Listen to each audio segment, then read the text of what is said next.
Hi friends, अस्सलाम वालेकुम। कैसे हैं आप सब? उम्मीद करते हैं कि आप सब ठीक होंगे और अपना अच्छा वाला ध्यान भी रख रहे होंगे।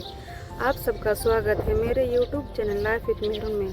तो मैं आज आप लोगों के साथ शेयर करने वाली हूँ अपने संडे स्पेशल स्टडी रूटीन, जिसमें मैं आपको दिखाऊंगी कि पूरे दिन में स्टडी रूटीन। तो आज मेरी सुबह 3:20 पर हुई थी।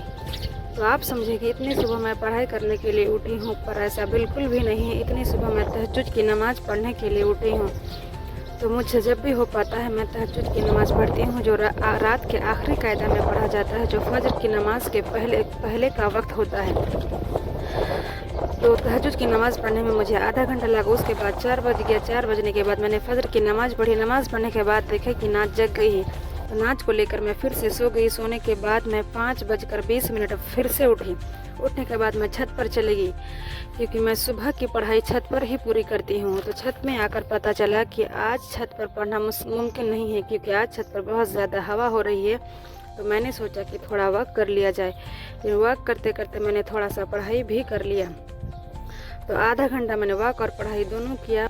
मॉक टेस्ट लगाने में मुझे पूरी गई अपना अगले स्लॉट को पूरा करने के लिए, जो कि मैं यूट्यूब से पढ़ाई करूँगी। यूट्यूब से मैं बिहार के नदियों को पढ़ूँगी, बिहार के मैप के ज़रिए से समझने की कोशिश करूँगी। बिहार मैप से पढ़ने के बाद मुझे थोड़ा थोड़ा समझ में नदियों के पढ़ाई कर रही हूँ। तो यूट्यूब से मैंने पूरे 1.5 घंटा ब्रेक में मैं नहाई। नहाने के बाद जोहर का वक्त हो गया, तब मैंने जोहर की नमाज़ पढ़ी। नमाज़ पढ़ने के बाद मैंने खाना खाया। खाना के बाद मैं सो गई, क्योंकि मैं 2 घंटे की नींद ली। नींद लेने के बाद यहाँ पर मैंने जो मॉक में गलती किया था उसी को देख रही थी और लर्न कर रही थी। तो मैंने देखा कि बहुत सारी गलतियाँ हो गई है, जिससे मैं डिमोटिवेशन भी हो गई थी। लेकिन फिर मैंने सोचा इससे ही तो पता चलेगा कि मैं कितना इम्प्रूव कर पाई हूँ और मुझे किस में ज़्यादा इम्प्रूव करने की ज़रूरत है। तो मैंने देखा कि तो मेरे ऑलमोस्ट सब्जेक्ट ही वीक है। मुझे हर सब्जेक्ट में ज़्यादा करके समय देना होगा और उसको अच्छे से कवर करना होगा, क्योंकि एग्ज़ाम को क्लियर करने के लिए हर चीज़ को अच्छे से डीप से पढ़ाई करना बहुत ज़्यादा ज़रूरी है। नंबर 150 में कम से कम 120 प्लस तो आने ही चाहिए।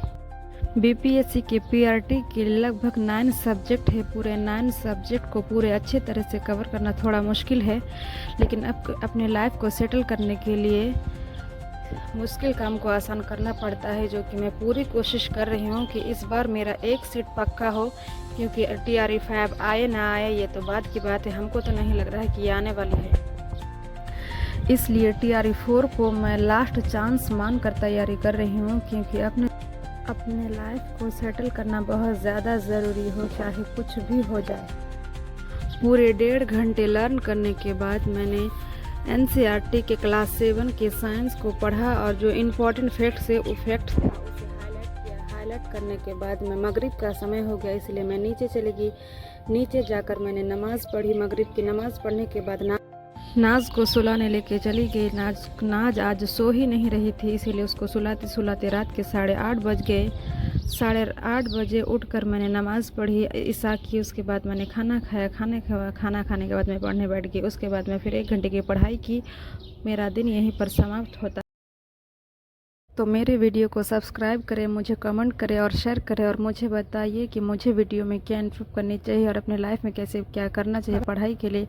अगर आप मुझे कोई टिप्स देना चाहें तो प्लीज़ ज़रूर दें, और मुझे प्लीज़ सब्सक्राइब एवं लाइक कमेंट ज़रूर करें। अस्सलाम वालेकुम। अगली वीडियो में मिलते हैं।